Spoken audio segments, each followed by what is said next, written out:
Assalamualaikum warahmatullahi wabarakatuh. Perkenalkan, nama saya Penggalang Yadi dari kelas 220114A dengan nomor NIM 22190294. Di sini saya akan menjelaskan sedikit etika kantor.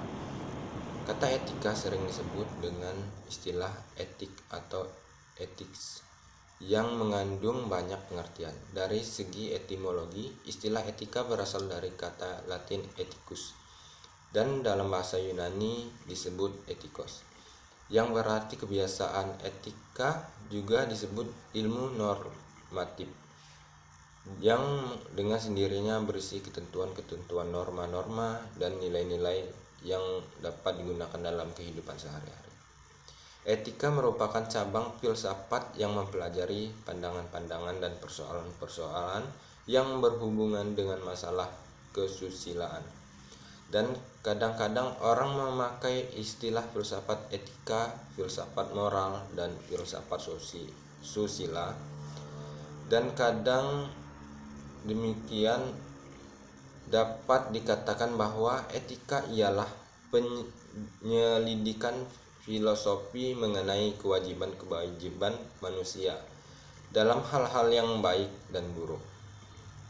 Sedangkan etika berbahasa Prancis etiquette adalah tata krama, sopan santun, dan tata pergaulan. Kalau etika berbahasa pada yang benar, salah atau jujur, adil, dan lain-lain. Sementara itu etiket membahas apa yang sopan dan pantas. Etiket diterapkan dalam percakapan, bertamu, berkunjung, makan, minum, melayani dan menerima tamu, bertelepon, dan seterusnya. Bagaimana memahami etika pergaulan dalam kantor atau di kehidupan sehari-hari? 1. Bersikap sopan santun dan ramah. Yang kedua, penuh perhatian terhadap orang lain. Yang ketiga, mampu menjaga perasaan orang lain. Yang keempat, berusaha untuk saling membantu bila melihat teman kerja membutuhkan bantuan. Yang kelima, mampu mengendalikan emosi. Lalu ada etika berpakaian. Bagaimana cara etika berpakaian di kantor yang perlu diperhatikan adalah yang pertama itu gunakan pakaian yang ukuran yang pas. Lalu biasakan berpakaian rapi dan tidak kedodoran. Yang ketiga, jangan merubah model pakaian. Lalu etika berbicara. Yang pertama, pada saat berbicara harus menatap lawan bicara. Yang kedua, pada saat berbicara suara harus jelas terdengar. Yang ketiganya, gunakan bahasa yang baik dan benar. Yang keempat, hindari menggunakan nada suara yang tinggi. Yang kelima, aturlah pembicaraan agar gampang dimengerti. Yang keenam, belajar untuk bisa mengimbangi lawan bicara. Yang ketujuh, berusahalah untuk menyenangkan lawan bicara.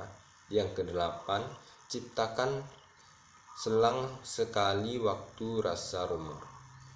Yang kesembilan, mampu untuk memuji lawan bicara, selalu berusaha untuk menjadi pendengar yang baik. Sedangkan hal-hal yang harus dihindari ketika berbicara dengan teman kerja, yang pertama adalah jangan membicarakan kejelekan orang lain atau teman kerja. Yang kedua, pada saat berbicara, hindari pembicaraan hal yang sensitif.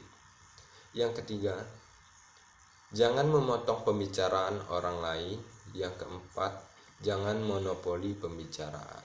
Yang kelima, hindari untuk membicarakan diri sendiri.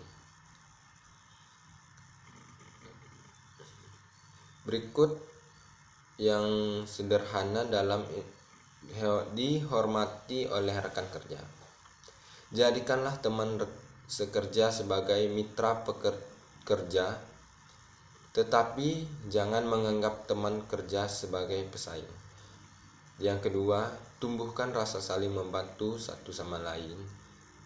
Yang ketiga, ingatkanlah teman sekerja ketika ada sedikit menyimpang. Yang keempat, dapat agar tidak menjadi konflik yang berkepanjangan. Yang kelima, biasakan untuk berdiskusi yang bermanfaat. Yang keenam, jangan menjelekkan atau menjatuhkan teman sekerja di hadapan atasan.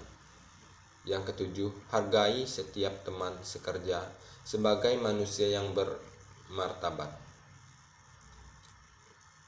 Hal-hal yang harus diperhatikan dalam etika kantor.